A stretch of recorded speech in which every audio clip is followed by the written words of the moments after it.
Welcome to another video on the Inside Spurs show. Happy Friday, early afternoon. It's just gone past midday again. This seems to be a common time for me to be recording. I hope you're well. Hope you're having a good day. You're looking after yourself. You're looking forward to a good weekend of football that Spurs can't ruin. There's also that. So you've got the FA Cup, you've got the Premier League. And if you're watching some lower league football, enjoy it. Obviously, in this video, you can see by the thumbnail, by the headline, we're talking about Piero Hincapié, the Bayer Leverkusen defender. So we're talking about him. Bit of a evaluation being revealed, as well as just a small update on Pierre-Emile Hojbjeg going into the summer with sort of a list of clubs that potentially are going to be of interest. Obviously, if you're new, give a subscribe. You're very much welcome to join us for the journey. I've got a haircut just especially for the new subscribers. I look a little bit less of a homeless person and a little bit more professional for once, which is nice. Let's talk though, Pierre. Hincapie. So it came from Ekrem Kanor, who said that Bayer Leverkusen can listen to offers of over 60 million euros for defender Piero Hincapié. Atletico Madrid, Tottenham, Arsenal, Newcastle and Liverpool continue to be linked with the Ecuadorian defender. Now, look, I'm going to be honest with that report, because we've been linked with Hincapie for a while now. You know, the summer that we signed, obviously Longley, that was a player that was maybe not bought instead of Hincapie, but it was a player that, you know, we wanted at that time when obviously we went for Longley. And I did a video all that time ago talking some details about, you know, his short passes, his long passes, his interceptions, his clearances, blocks, all those things, right? It's a weird one with Hincapie because I expect Leverkusen not to have a fire sale this summer, but I expect them to lose one or two players. And those, I mean, look, they're going to be keeping Florian Wirtz, they've said. You know, Tapsoba, I reckon they'll probably keep. Jonathan Tah, that will depend if they can get the contract extended and then probably get the release clause either pushed back or out of the contract completely. And obviously got Jeremy Frimpong at right back, obviously with a pretty cheap release clause, which, by the way, if we needed a right back, he'd be exactly who I'd want. Exactly. But for us, I don't see it, because I think, like I said on, you know, other defenders that we've been linked to, you know, like Jared Branthwaite. I talked about Jared Branthwaite yesterday, and I said the similar sort of point. Spurs need a dominant six.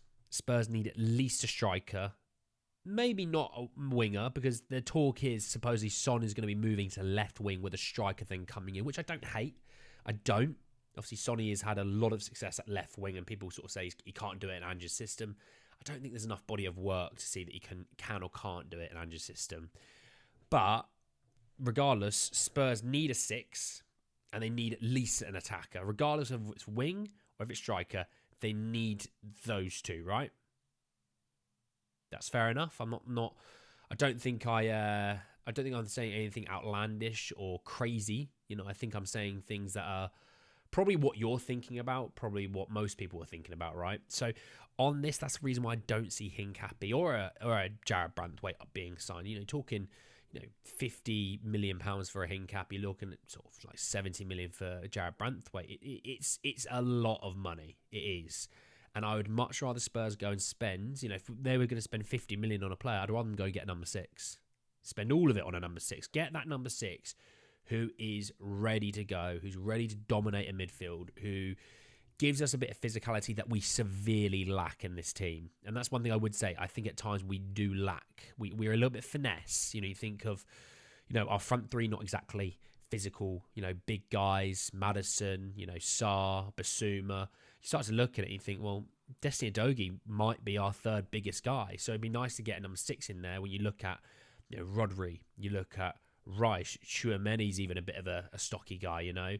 Fabinho when he was at Liverpool, you know, all these players are good physical players, and this is one thing I think Spurs severely lack, and that's why I think they're looking at getting a larger midfielder in because of it. But we just say, yeah, but I just don't see Hincapie being a guy that we truly want. Now let's talk Pierre-Emile Hojbjeg. And it came from Ekrem Kanor again. He said that Tottenham midfielder Pierre-Emile Hojbjeg expected to leave the club this summer. Atletico Madrid, AC Milan, Napoli and Juventus continue to be linked with the 28-year-old Danish midfielder. Now, one thing let me start with Atletico first. We know that Atletico are interested in Giovanni Lo Celso. So there's a potential that you could quite easily get two deals done simultaneously because you're dealing with the same club. You know, if you're going to get let's say 15 million for Lo Celso and 15 million for Hojbjerg, you can say 30 million, two guys, bingo bango, right? You may get more. I'm just, as an example. But the fact that you've got, when we go through those teams again, you've got AC Milan, Napoli, Juventus. Napoli, let's see what happens. Because obviously I expect them to lose Osimhen this summer, but obviously they're going to have a lot of money to reinvest into the team, develop the team, and sort of climb themselves back up the league. Going from winning the title to being closer to mid-table is a massive, massive jump and a fall. With AC Milan, obviously a good team in this Serie A. Obviously quite a lot of the Premier League players have gone there and had some relatively good success. There's a potential that, you could follow in that suit, with Juventus. Obviously, Juventus, before this weird run of form they had, they were right on Inter's heels, and then they sort of fell off. But obviously, Rabiot may be moving on. Pogba's got his suspension for however many years. Hojbjerg is an option there. I know they had a court ruling that they had to pay Ronaldo wages of sort that they didn't pay him. It's about 10 million euros. Obviously, that plays a part, I reckon, into your financial fair play. So is that a thing where they're already now onto a back foot? Yes, you may move on from a Rabiot who's on really good money a week. Pogba, obviously, he was getting paid good money a week. Now he's not going to be doing that. There's a bit more flexibility in that regards. But with the other two, Napoli are going to have money because of the Osimhen sale. It wouldn't surprise me if, Giovanni Celso might be, someone that might be interested in. AC Milan, they'll always find a way to get a player or two, So I don't see Hojbjerg struggling for suitors. 28 in Europe probably gives you to 33, 34. So you've got a good 5-6 years out of him still to go. And for 15, 20 million for him, it's a good investment because he's durable as well. He doesn't really miss games, With Lo Celso, it's a bit different. He's probably got a higher upside, I'd say. But, injuries are a thing. But whenever he's in Spain, he doesn't seem to have injuries. So I see both of them having a market and doing well. But we shall see. But anyway, guys, the end of the video. I hope you did enjoy it. Drop a like on the video. If you did, hit me in the comment section your thoughts and feelings about Pierre Hojbjerg and that list of clubs of interest. Obviously, our sort of interest in Piero Hincapié, do you see it being something that we're going to go for? Or do you think, like yesterday, we're going to go for more of a homegrown option? Obviously, subscribe to the channel if you're new and hit the notification for more. But anyway, guys, the end of the video. And I'll see you all very, very soon. Take care, guys.